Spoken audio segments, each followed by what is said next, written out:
ကျွန်တော်ဒီနေ့အလုပ်တွေနဲ့ပတ်သက်ပြီးတော့ကျွန်တော်လာပြီးတော့ပြောပြပေးပါမယ်ဗျနော်ခဏမေးတဲ့မိတ်ဆွေတငယ်ချင်းတွေအတွက်ရောအလုံးမရှိတဲ့မိတ်ဆွေတငယ်ချင်းတွေအတွက်ရောပေါ့နော်ကျေးဇူးပြုပြီးတော့ကျွန်တော်တို့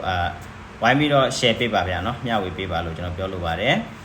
အလုပ်တွေနဲ့ပတ်သက်ပြီးတော့ကျွန်တော်တို့လက်ရှိမှာဆိုလို့ရှိရင်ကျွန်တော်တို့စမှုပကံကနေစပြီးတော့ပြောပေးမှာပေါ့နော်စမှုပကံထဲမှာဆိုလို့ရှိရင်တော့ကျွန်တော်တို့ plastic စက်ရုံရှိပါမယ်အထောက်ထားကတော့ကျွန်တော်တို့စုံရပါမယ်ဗျာနော် passport visa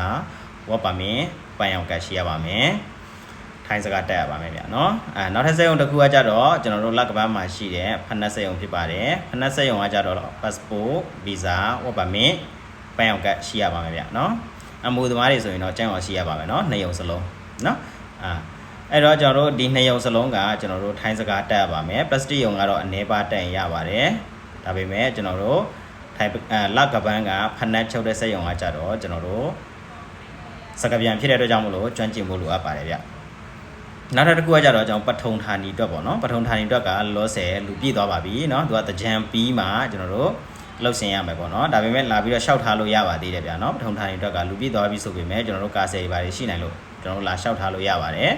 เนาะသူကကြတော့ကျွန်တော်တို့အမှုသမားတွေပထမ2နှစ်ကျန်းအောင်ရှိရမယ်ဒုတိယ2နှစ်ကျန်းအောင်မရှိစရာမလိုပါဘူးဗျာเนาะအမှုသမားတွေကအကုန်လုံးအတူတူပဲเนาะပထမစက်ရုံနှစ်ခုလည်းအတူတူပဲပထမ2နှစ်မှာကျန်းအောင်ရှိရပါမယ်ဒုတိယ2နှစ်မှာတော့ကျန်းအောင်ရှိစရာမလိုဘူးဗျာเนาะခုနကကျွန်တော်ပြောခဲ့တဲ့ဖနက်စက်ရုံနဲ့လက်ကပန်းကလက်ကပန်းကဖနက်စက်ရုံနဲ့ထိုင်ပကံက plastic စက်ရုံကကြတော့ကျွန်တော်တို့ MOU 2နှစ်ပဲဖြစ်ဖြစ်ပထမ2နှစ်ပဲဖြစ်ဒုတိယ2နှစ်ပဲဖြစ်ကျင့်အောင်ရှိရပါမယ်ဗျာနော်အခုဒီပထုံဌာနီမှာရှိတဲ့ electronic စက်ရုံအတွက်ဆိုရင်တော့ပထမ2နှစ်မှာပဲကျင့်အောင်လုပ်တယ်ဒုတိယ2နှစ်မှာကျင့်အောင်မလုပ်ပါဘူးခင်ဗျာနော်အဲ့တော့ကျွန်တော်တို့လက်ရှိမှာကျွန်တော်တို့နောက်ထပ်တိုးလာတဲ့စက်ရုံကကြတော့ကျွန်တော်တို့အယုထရာစက်ရုံဖြစ်ပါတယ်ဗျာနော်အားလုံးအစိုးရဈေးတွေပါကြီးပဲပေါ့နော်အယုထရာစက်ရုံကကြတော့ကျွန်တော်တို့သူကကျွန်တော်တို့အမှုသမားတွေပထမ2နှစ်ကျန်းအောင်ရှိရမယ်ဒုတိယ2နှစ်ကျန်းအောင်ရှိစရာမလိုပါဘူးเนาะထိုင်းစကားလည်းကျွန်တော်တို့အနေချင်းလေးပြောတတ်ရင်ရပါပြီเนาะကျွန်တော်တို့လုံးဝအစိမ်းမဟုတ်တဲ့လူဆိုရင်ရပါပြီအနေချင်းသမင်းစားရည်တောက်တစ်လုံးနှလုံးရရင်ရပါပြီเนาะရင်းနေနေရှိတဲ့လူပေါ့เนาะလုပ်ငန်းကိုင်ငန်းတွေမှာလုံးဝကြောင်တောင်မဖြစ်ဖို့အတွက်ပေါ့เนาะသူကယောက်ျားလေးတီးတန့်ပဲခေါ်တာဖြစ်ပါတယ်ဗျာเนาะယောက်ျားလေးတီးတန့်ပဲခေါ်တာဖြစ်တယ်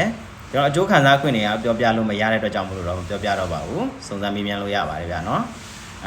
ထောက်ထားနေနေရတော့ဘတ်သမားတွေကကျွန်တော်တို့ဝတ်ပါမထွက်ပြီးရပါမယ်မူပြီးပထမ2နှစ်ကျန်းအောင်ပါမယ်ဒုတိယ2နှစ်ကျန်းအောင်ပါဆရာမလိုပါဘူးခင်ဗျာเนาะအယုထရာနဲ့ပထုံဌာနီကအတူတူပါပဲဟုတ်ကဲ့စိတ်ဝင်စားရတယ်ဆိုလို့ရှိရင်ကျွန်တော်တို့ဆက်သွယ်ပါမေးမြန်းပါ message box ကနေလာပါသို့မဟုတ်ကျွန်တော်တို့message box မှာဖုန်းနံပါတ်လာတောင်းလို့လည်းရပါတယ်ဗျာเนาะဒါလေးလာပြီးတော့ကျွန်တော် update လုပ်ပေးတာဖြစ်တယ်အလုံးမရှိသေးတဲ့လူတွေရောကျွန်တော်တို့အလုပ်ပြောင်းချင်တဲ့လူတွေရောကျွန်တော်တို့အလုပ်မကောင်းလို့ပေါ့နော်အလုပ်ကောင်းလေးလိုချင်တဲ့လူတွေရောဆက်သွယ်ပေးပါကျေးဇူးအများကြီးတင်ပါတယ်ဗျ